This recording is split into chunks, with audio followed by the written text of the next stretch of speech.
For more than 20 years, one title sat in limbo, promised but never delivered, and almost nobody outside the royal household understood why.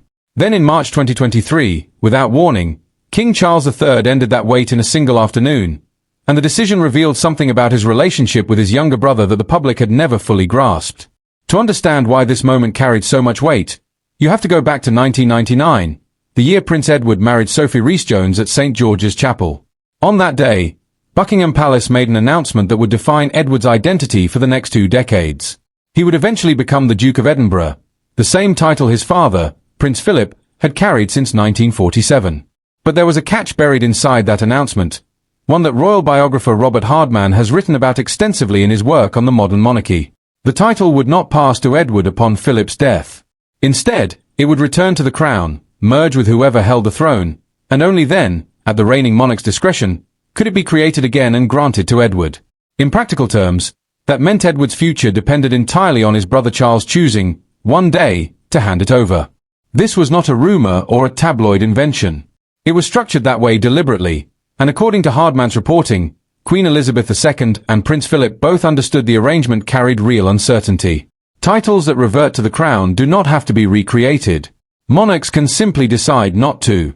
For 22 years, Edward lived inside that uncertainty, carrying the courtesy title Earl of Wessex, working as a full-time royal, building a reputation as the quiet, steady member of the family who avoided scandal and rarely made headlines. But the one thing that defined his father's legacy, the Edinburgh title itself, remained just out of reach. Then, in April 2021, Prince Philip died at the age of 99. Under the original 1999 arrangement, the Duke of Edinburgh title did exactly what it was designed to do. It reverted to the crown.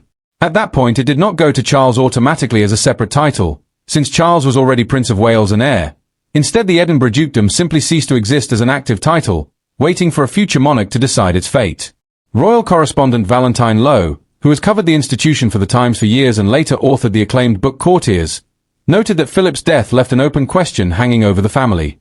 Would Charles, once he became king, actually follow through on what had been implied to Edward more than 2 decades earlier? The uncertainty deepened when Charles ascended the throne in September 2022 following Queen Elizabeth's death.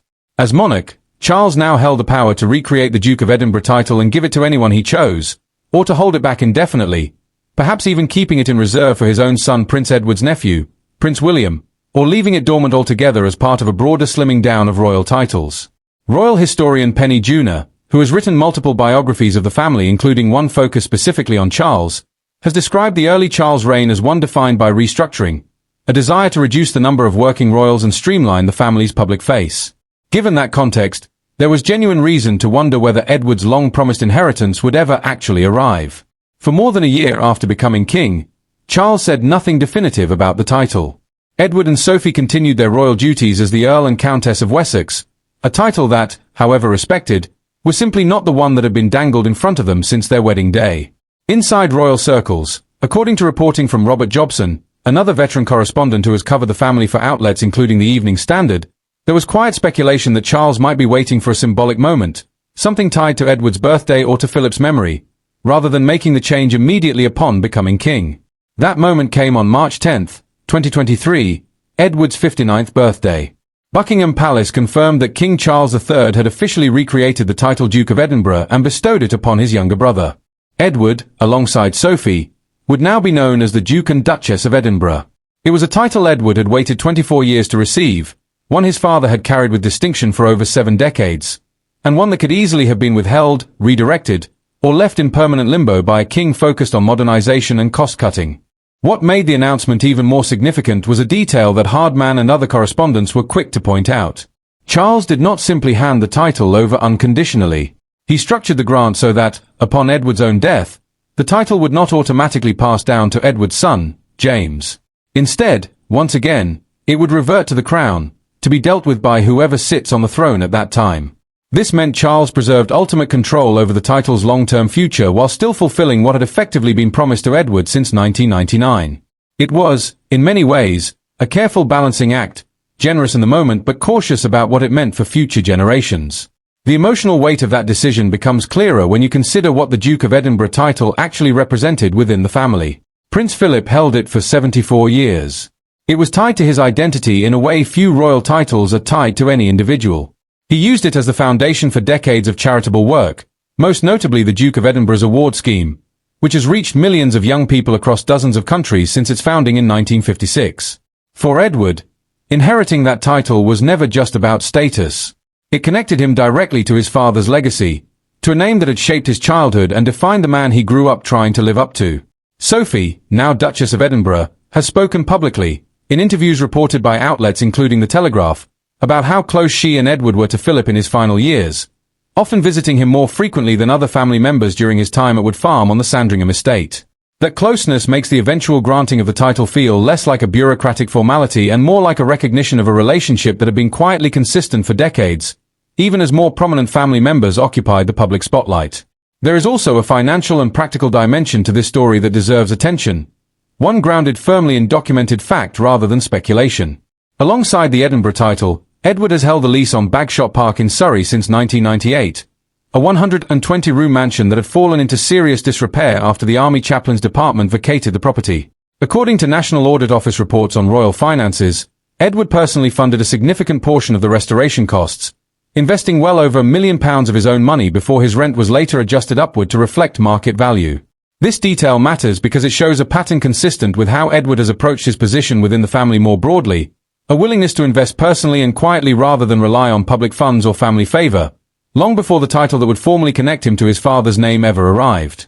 What this story ultimately reveals is not a family torn apart by conflict, but something more subtle and, in some ways, more human.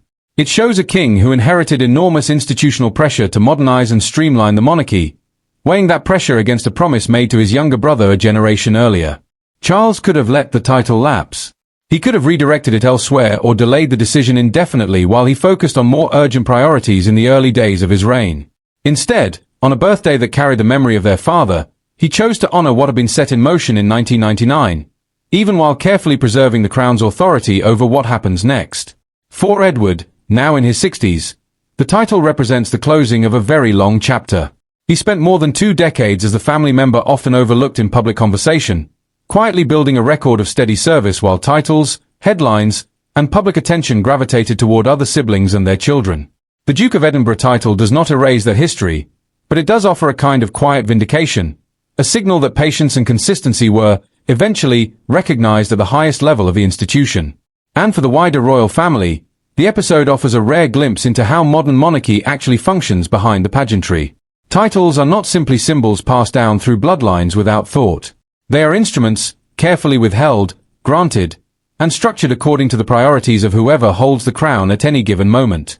Charles's decision to finally give Edward what had been promised, on his own terms and with his own conditions attached, says as much about the king's approach to legacy and control as it does about the brother who waited so long to receive it. In the end, what looked for years like an open question about family loyalty turned out to be something closer to careful stewardship, a king honoring the past while still shaping how the monarchy's titles will be handled long after he and Edward are both gone. That single clause, tucked into the announcement almost as an afterthought, tells you everything about how carefully Charles approached the decision. He wasn't just fulfilling a promise his mother and father had set in motion back in 1999. He was quietly rewriting the terms of it, making sure that whatever happened next, the crown would always have the final say over what became of that name. For Edward, none of that seemed to diminish the moment. Those close to the family, according to accounts reported by Robert Jobson, described him as visibly moved during the private ceremony at Windsor, a rare display of emotion from a man who has spent most of his royal life avoiding the spotlight entirely. Sophie stood beside him, now Duchess of Edinburgh in her own right, a title she had effectively been building toward since the day she walked down the aisle at St. George's Chapel. What makes this story resonate isn't just the title itself. It's the 24 years of uncertainty that came before it, the quiet consistency Edward maintained while headlines chased louder, more dramatic corners of the family. He never publicly complained. He never pushed. He simply kept working, kept showing up, and waited for a king, first his mother, then his brother, to decide he had earned it. In the end, Charles did decide. But even in that decision, he made sure the monarchy's control over its own legacy stayed firmly in his hands, a small, deliberate reminder that in this family, even inheritance comes with conditions attached.